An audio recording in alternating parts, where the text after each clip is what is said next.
साल बाद एक बार फिर पटना में रविवार को पूर्वी क्षेत्रीय परिषद की बैठक होने जा रही है। केंद्रीय गृह मंत्री अमित शाह की अध्यक्षता में संवाद भवन में बैठक होगी और पश्चिम बंगाल, उड़ीसा, झारखंड और बिहार के मुख्यमंत्री सदस्य के रूप में शामिल होंगे। बैठक में पहुंचने वाले नेताओं और अधिकारियों के लिए कई होटल समेत सर्किट हाउस में रहने की व्यवस्था की गई है और उम्मीद की जा रही है कि बिहार सहित 4 राज्यों के विकास को लेकर बड़ा निर्णय हो सकता है। लोकसभा चुनाव से पहले इस बैठक के सियासी मायने भी हैं। अलग होने के बाद पहली बार अमित शाह और नीतीश कुमार आमने सामने होंगे। ऐसे में दोनों नेताओं की प्रतिक्रिया देखने लायक होगी।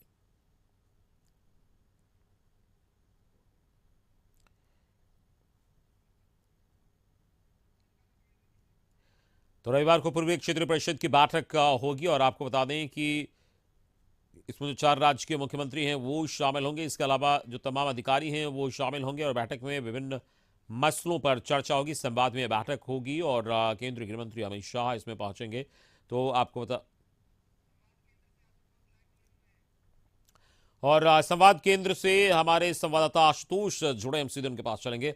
आशुतोष, रविवार को यह अहम बैठक होनी है पूर्वी क्षेत्रीय परिषद की और गृह मंत्री अमित शाह इसमें शामिल होंगे। और अगर हम देखें तो इस बैठक से पहले तमाम तरीके की सियासी अटकलें भी लगाई जा रही और मांग हो रही विशेष राज्य के दर्जे की और तमाम बातें की जा रही है। लेकिन बैठक में मुख्य रूप से जो पूर्वी क्षेत्रीय परिषद की समस्याएं और चीजें उस पर चर्चा होगी। इस पूरे बैठक को लेकर क्या देख रहे हैं आप? नहीं, बिल्कुल जहां बैठक होने वाली है उस जगह पर मैं खड़ा हूं और वो तस्वीर आपको दिखाना चाहता हूं। ये संवाद भवन है और यहीं पर बैठक होने वाली है। 26वीं पूर्वी क्षेत्रीय परिषद की बैठक होगी और ये पिछली बैठक जो हुई थी वो कोलकाता में हुई थी, 25वीं बैठक, और 26वीं बैठक पटना में हो रही है। 4 राज्यों के मुख्यमंत्री इस बैठक में शामिल होंगे। बंगाल की मुख्यमंत्री, उड़ीसा के मुख्यमंत्री, झारखंड के मुख्यमंत्री और बिहार के मुख्यमंत्री नीतीश कुमार। जहां तक सूचना मिल रही है कि लगभग 1:55 में केंद्रीय गृह मंत्री अमित शाह यहां पर पहुंचेंगे कल और 5 बजे तक सभी जितने भी वीवीआईपी हैं उनके रहने का कार्यक्रम है। 6 बजे अमित शाह यहां से पटना से रवाना हो जाएंगे।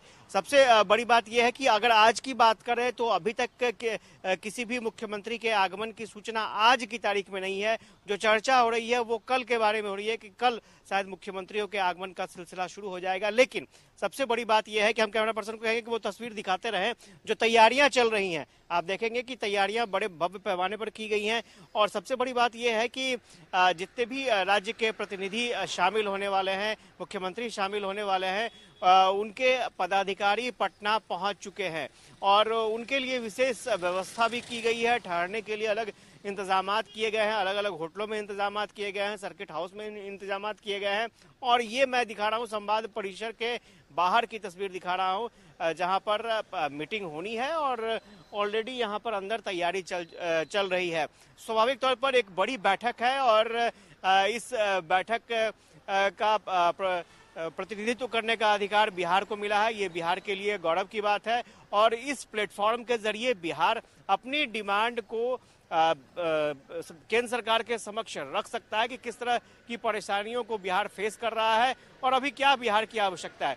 क्योंकि ये जो बैठक होती है, इस बैठक का मकसद साफ स्पष्ट होता है कि राज्यों के बीच में आपसी सामंजस्य को बढ़ाया जा सके।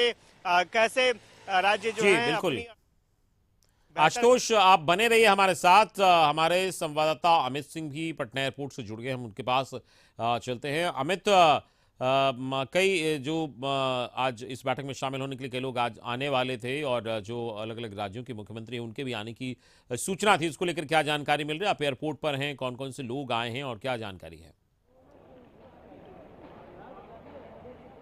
देखिए अमित, अहम बैठक है, क्षेत्रीय परिषद की बैठक है। उसमें जो गृह मंत्री अमित शाह हैं वो कल उनके आने की सूचना मिली है, जो आधिकारिक तौर पे कि कल दोपहर वो पटना एयरपोर्ट पहुंचेंगे। इसके अलावा जो मुख्यमंत्री नीतीश कुमार के अलावा 3 जो राज्यों के मुख्यमंत्री होंगे उसके बारे में अभी भी पूरी सूचना जो यहाँ के पदाधिकारी हैं, अधिकारी हैं, वो साफ तौर पे नहीं दे रहे। लेकिन जो विश्वस्त सूत्र है उससे बताया जा रहा है कि देर रात तक जो अधिकारी हैं, जो जिन राज्यों के मुख्यमंत्री होंगे उनके अधिकारी, प्रधान सचिव, उनके संबंधित जो अधिकारी होंगे, बड़े अधिकारी, वो पटना एयरपोर्ट आज पहुंचेंगे। हम तस्वीरें दिखाना चाहते हैं, अपने सहयोगी से कहेंगे दिखाइए, इसी जगह पे सुरक्षा के व्यवस्था अभी से ही चुस्त किए जा रहे हैं और यहाँ बेहद महत्वपूर्ण है कि कल यहाँ पे मुख्यमंत्री, 3 राज्यों के मुख्यमंत्री आ सकते हैं जैसी सूचना है। और इसके अलावा गृह मंत्री अमित शाह, जो एक बड़ी बैठक है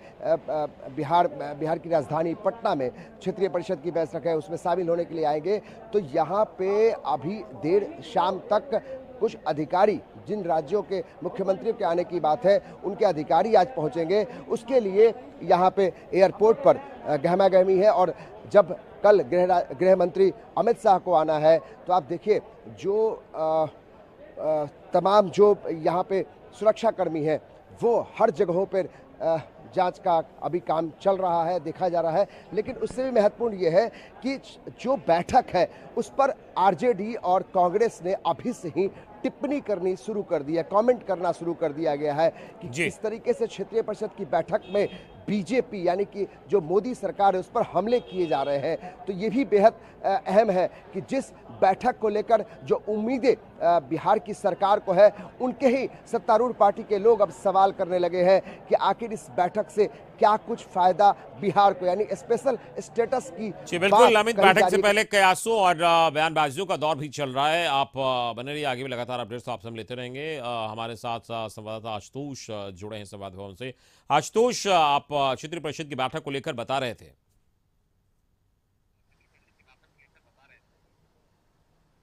नहीं बिल्कुल, और हम कैमरा पर्सन से कहेंगे कि वो तस्वीर भी तैयारियों की दिखाते रहें। और चूंकि जो कल की बैठक है वो काफी अहम है बिहार के लहजे से, क्योंकि जब ये बैठक होती है तो इस बैठक में ये सुनिश्चित किया जाता है कि जो भी राज्य हैं, पूर्वी क्षेत्र के राज्य हैं, उनके बीच में आपसी कोऑर्डिनेशन किस तरह से हो सकता है। अगर अर्थव्यवस्था को बेहतर बनाने की बात हो तो कैसे एक राज्य दूसरे राज्य की मदद कर सकता है। इसके अलावा नक्सल प्रभावित क्षेत्रों में, नक्सल प्रभावित इलाकों में किस तरह से बेहतर कोऑर्डिनेशन हो सकता है, बेहतर समन्वय स्थापित किया जा सकता है। और साथ ही साथ चूंकि बिहार की बात करें, बिहार के परिप्रेक्ष्य की बात करें, तो आपने देखा होगा कि मुख्यमंत्री ने, नीतीश कुमार ने साफ तौर पर कहा है कि बिहार के फिलहाल डिमांड विशेष राज्य का दर्जा है, क्योंकि जो काम उन्होंने किए हैं इसके बाद सिर्फ एक विशेष राज्य का दर्जा ही बच जाता है। अगर बिहार को मिलता है विशेष राज्य का दर्जा तो बिहार के लिए बहुत सहूलियत होगी और बिहार 2 साल में विकसित राज्यों की श्रेणी में आ जाएगा। तो ये एक बड़ी बात होगी और देखना दिलचस्प होगा कि क्या वाकई बिहार को विशेष राज्य का दर्जा मिल पाता है या नहीं मिल पाता है। साथ ही साथ कोसी हाई डैम की डिमांड भी कल केंद्र सरकार को की जाएगी, राज्य सरकार की तरफ से प्रस्ताव दिया जाएगा। जी चलिए, इस पूरी बातचीत के लिए बहुत बहुत शुक्रिया आपका आशुतोष, और अमित आपका भी बहुत बहुत शुक्रिया। तो हमारे संवाददाता आशुतोष बने हुए थे संवाद से, और हमारे संवाददाता अमित सिंह एयरपोर्ट से जुड़े थे, बता रहे थे इस बैठक को लेकर तमाम जानकारियां दे रहे थे।